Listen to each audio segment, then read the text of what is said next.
Doctor Naveed Shahzad, thyroxine जो है वो बुनियादी तौर पे जो जिस्म का बेजल मेटाबॉलिक रेट है, या जिस तरह वो काम करती है, तो ये तेज़ी उसमें लाती है ना।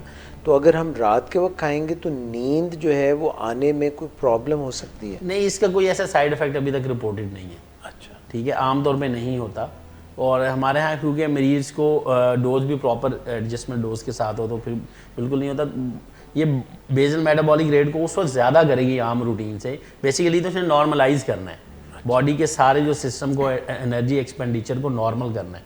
अगर ये ज़्यादा मिकदार में फ़र्ज़ करें किसी का ओवर ट्रीट हो जाता है तो फिर ये साइड इफ़ेक्ट हो सकते हैं। जैसे तो ये बताएं ना कि इसके फिर थायरॉक्सिन के साइड इफ़ेक्ट क्या है? हाँ, थायरॉक्सिन के साइड इफ़ेक्ट्स जो अगर पेशेंट का अगर वो ज़्यादा ट्रीट हो गया हाइपोथायराइड और पेशेंट हाइपरथायराइडिज्म में चला गया, यानी कि थायराइड ज़्यादा ग्लैंड काम करना शुरू हो गया, फिर उसमें मरीज़ को वो सारी अलामतें आ सकती हैं जो हाइपरथायराइड के मरीज़ में आती है। जैसे दिल की धड़कन का तेज़ होना, पसीना ज़्यादा आना, मैदे के मसाइल हो सकते हैं, ठीक है, डायरिया लग जाना, ठीक है। तो इसीलिए जो है आम बेचैनी, बेकरारी, जैसे पसीना आता है, घबराहट होना, आम तौर पे थायरॉक्सिन के साइड इफ़ेक्ट बहुत कम लोगों में होते हैं, ठीक है। लेकिन कभी कभी रेयरली अगर आप बहुत ज़्यादा पेशेंट को ओवर ट्रीट कर दें, यानी कि अगर एक मरीज़ को नॉर्मल TSH हम रखते हैं 2 से 4 के दरमियान, ठीक है, अगर किसी का लेस दैन 0.0005 हो जाए या बहुत कम हो जाए, नॉर्मल लोअर नॉर्मल लिमिट से भी नीचे चला जाए, तो फिर उसमें जो है वो थायरॉक्सिन के साइड इफ़ेक्ट आते हैं।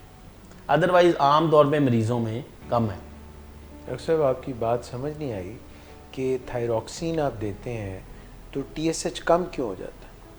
हाँ, थायरॉक्सिन जो है वो नेगेटिव फीडबैक के थ्रू, ठीक है, क्योंकि बॉडी को ये सेंस देती है कि अब ये बॉडी जो है वो कम्प्लीटली पूरी है, ठीक है, तो आप अब मजीद जो है थायराइड स्टिमुलेटिंग हार्मोन ना बनाएं, ठीक है। वो क्या होता है, उससे लेवल डाउनग्रेड होना शुरू हो जाता है। अच्छा, TSH जो है वो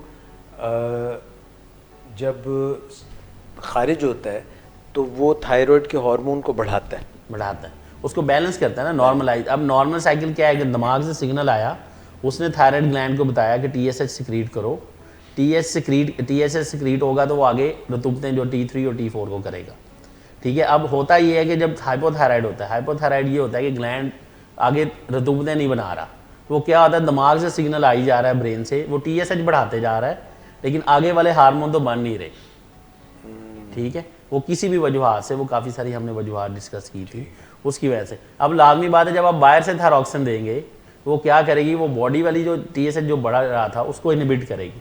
इनहिबिट करके क्या करेगी कि T3 T4 को नॉर्मलाइज करेगी पहले। फिर जब आप ओवर रिप्लेस कर देंगे, तो बॉडी का एक ग्लैंड का एक सिस्टम है, जब ओवर रिप्लेस होगा मतलब ज़्यादा हो जाएगा, तो वो क्या करेगा, वो डाउनग्रेड, वो नीचे की तरफ आना शुरू हो जाएगा, जिसकी वजह से जो है वो TSH लो होना शुरू हो जाएगा।